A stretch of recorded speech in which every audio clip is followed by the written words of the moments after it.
In this video, I'm going to show you how to fix Snapchat device ban 2023. First, make sure that your Snapchat is updated. And then second, press and hold the Snapchat app and tap app info. So you will be directed to the app settings. So click for stop.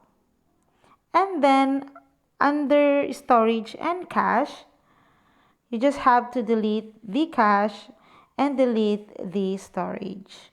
So once you're done, let's move on to our settings. Let's go back to our settings. And then search for date and time.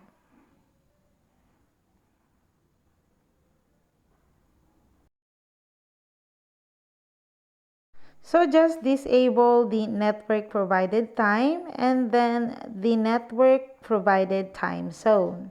So in here, if you disable this one, you can now select and change the time and date of your phone. And then let's go ahead and change the time zone.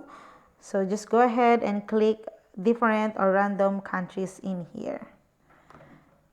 So that's the only way how to fix Snapchat device ban 2023. So I hope you find this video helpful, and if you do, please don't forget to like and subscribe to my YouTube channel. Thank you for watching.